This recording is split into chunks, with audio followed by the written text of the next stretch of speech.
What's happening, summoners? Let's make some flipping noise! Yeah, I'm trying to G you up a little bit in a northern style. If you're American or you're from any other country and wondering what the hell kind of accent that is, that's northern accent. How northern people talk like in England, in the UK. Better recognise. And for those watching from up north in England, yo, by Gorman, it's great to have you tuning in to my Marvel Contest of Champions related channel. But now that we got that out of the way, the new quest has gone live.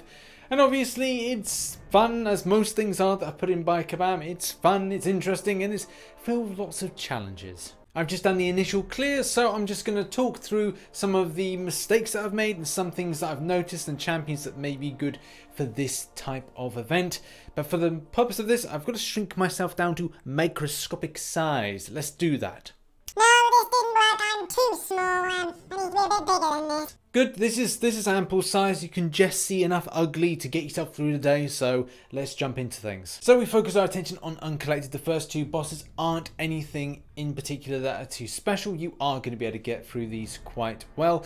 Obviously, if you're new to the game, you're trying to aspire to be better and you're trying to make that jump from Heroic and Master and trying to get into Uncollected, do make sure obviously that you've done 5.2. That's the obvious thing. But secondly, do make sure that you only do your limits. Do not overstretch yourself because you'll be frustrated if you don't have really hard hitting champions and at the same time are able to survive Uncollected without great amount of need for items. And for those interested in maybe struggling a little bit with this guy, armor breaks are always kind of good, especially for stuff where armor is going to be a thing.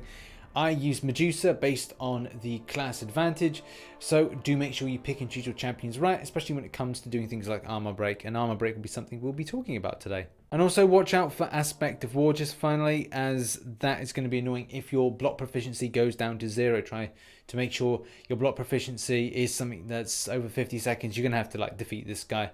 Otherwise, you're going to find he's going to be unblockable, which you don't want to be in that situation. And if you can keep him to the L1, the way he kind of works is he kind of shoots something, teleports forward, and that's the point where you just go swipe back, hit in. He kind of exposes himself after the L1. Okay, so here's Electra.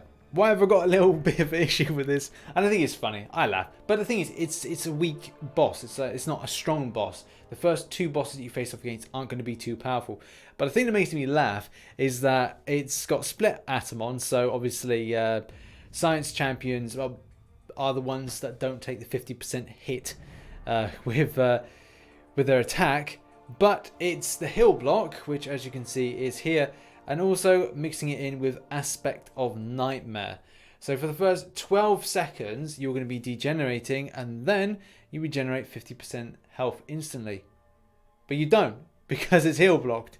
Funny, that's funny. I mean, it's not funny in like a ha-ha way. Well, it's like it is funny in a ha-ha way because it's there for like a troll. But it's an easier boss. You'll be able to kind of smash through. If you don't like projectiles, try and push the champion to the L2.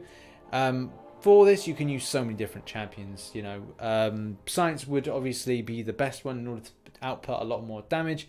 Captain America Infinity War, for example. I may go and use my 4-star version, but I just muscled through with a lot of my rank 4s, and I think a lot of players may do that if they've got a rank 4 5 stars. Obviously, higher is better, and at the same time, any 6-star should be able to muscle through. If you're looking for lower champions to get through this, then maybe it's a case of using ones of a 4-star related ones. And like I said, maybe I've used Cap Infinity War for this. Next up, we've got Punisher, punching way above his class, based on the fact that, well, Kabam have made him a little bit stronger. So we've got Maximum Overdrive, which obviously is going to be helpful to him and is like helping out his abilities.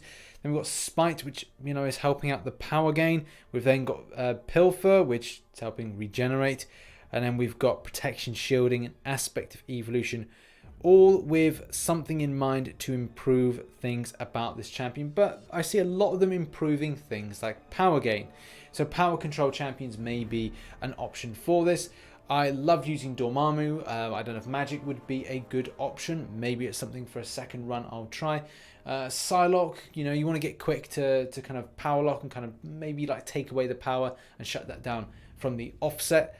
But that's really kind of up to you whether or not you want to use class advantage. You can, but I just found that power control champions were a little bit more effective. So the name of the game is to control that power. Do make sure that certain champions aren't going to damage output a lot, but at the same time can keep the power at bay. That's why I said Dormammu may be a good option for this. Magic, you know, there's so many other different champions that power control, and it keeps this one at bay. Oh, Taskmaster. This one annoyed me a little bit. I think that's just because I was not playing in any way, kind of shape or form good through this. I was trying to get this done as quickly as possible to then get the video out. But that is never really the answer. And obviously never really do that. Yeah, I was doing a bit of frustration. So luckily you wrapped it. And as a result, that was then triggering off things with rage, which then was annoying because, well, you're going to get spanked if you look to just end the fight as quickly as possible. And at the same time, Buffet doesn't help out with that. How wonderful this has been given. So I then decided to just use Archangel and found that the damage output from that was sufficient enough to then get the enemy down quickly and at the same time without too much of hassle, just by doing the usual method of parry, do a heavy attack, parry, do a heavy attack, try and intercept whenever you can, and at the same time putting in some specials and trying to hit off some blocks to get poisoned, so then you do neurotoxins. So it's what I used, and a class advantage at the same time. Also, and a segue, what if Loki could be used for this? Like taking on things like an aggressive fury and also the rage side of things. Like, would he be able to take a huge amount? I don't know. Quite interested to see how that play out. Maybe I should try it myself. But also, if you live life on the edge, make sure to keep your distance, especially when Rage is at the point where he becomes unblockable, because you don't want that from Taskmaster. First of all, I didn't know what to expect from Night Thrasher, and he wasn't actually too bad. Once you learn things like the heavy attack and the way he does his specials, it's something that you can end up, when you go back and do further ones, learn from your mistakes. Especially, and that's something that I just had to, say to myself each time, and I kept on making a mistake, is to watch out for Limber, which, you want to keep the enemy stunned because of Mighty Charge. Mighty Charge basically means when he does a medium attack or medium dash attack, the defender is immune to debuffs, unstoppable, and gains 200% attack. So I tried to keep him as close as possible, so I kind of trigger off his heavy attack and then hit in after. Because that medium dash attack is annoying, especially because he goes unstoppable. So when he goes to do the heavy attack, you're then out of there and then back in again. You may have to play about with like some different kind of tactics for this. But that was what I was trying to do, is make sure that because effectively if he's doing a dash attack and you're trying to trigger in a point of doing a parry, it just doesn't work out. And especially if you do loads of parries, then Limber is going to be affected by that. So yeah, not going to be great. For this, I would choose champions with good block proficiency, especially because I'll be looking out for that heavy attack to then to evade out of it and then hit in as well on the intercept to do the counter attacks. So champions that could, take the first initial punch would be quite good. I would have normally said like Captain America Infinity War for this, but it's a class disadvantage. Maybe champion like Civil Warrior that could take a beating first off and then hit in after. But you can't go wrong with a lot of kind of like heavy hitting champions if you're good with your evades, and also you're good with patience and hitting in after heavy attacks. Then you can't go wrong with most champions that you use, as long as they are your most powerful champions. Right, so let's talk about Dark Hawk. This was a little bit annoying, and it takes a while really to learn the way that the champion operates. Now, the heavy attack is something that is avoidable.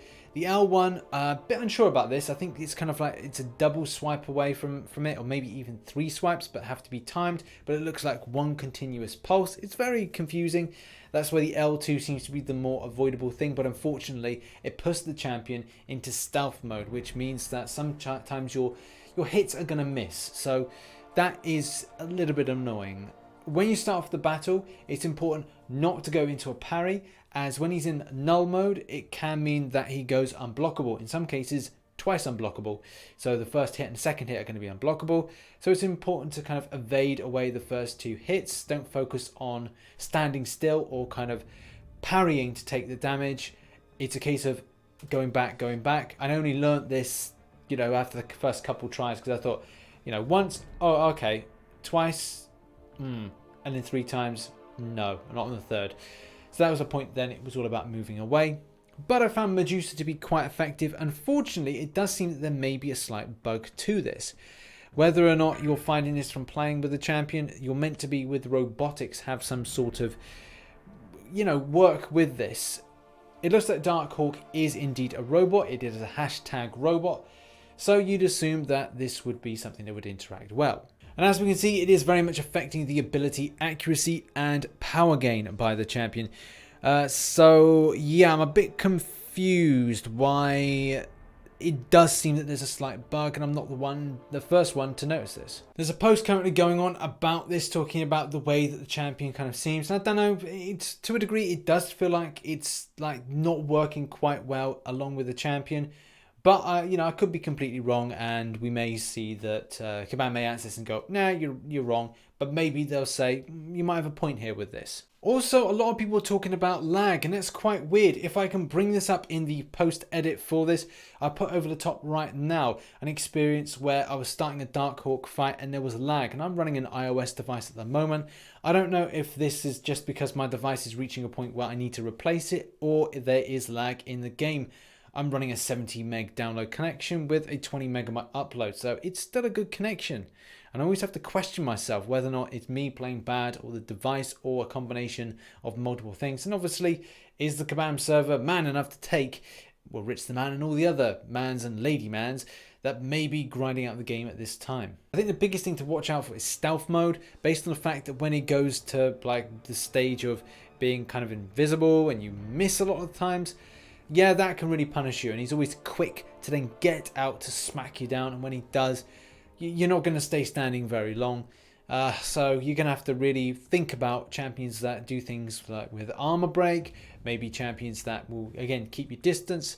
Stark Spidey can be quite good for this. I think I flopped and I failed with the first time using it, but I think that's the case of just understanding the way that these new champions work, and your only real experience is making that first failure to then get through it after that point. Either way, if you want to use power control champions to make sure that it doesn't go to that L2 and that stealth mode, then that may be a good shout as well. Either way, I might choose to use Inhuman Royal Family as a synergy, but obviously for the first point of finding out where to make the mistakes so easy, and at the same time learning to better yourself, is the name of the game today. So that's been the video. If you enjoyed it, hit that like button and subscribe for more Marvel Contest of Champions based content. If you have a better suggestion, then put it in the comment section below and help out a fellow summoner. If they read it, then they may improve their grind in the game and this event quest. I don't suggest that I'm the font of all knowledge, because you are the community, you are the voice. Have a great day, whatever you're doing, and I shall catch you in the next video. Bye bye for now.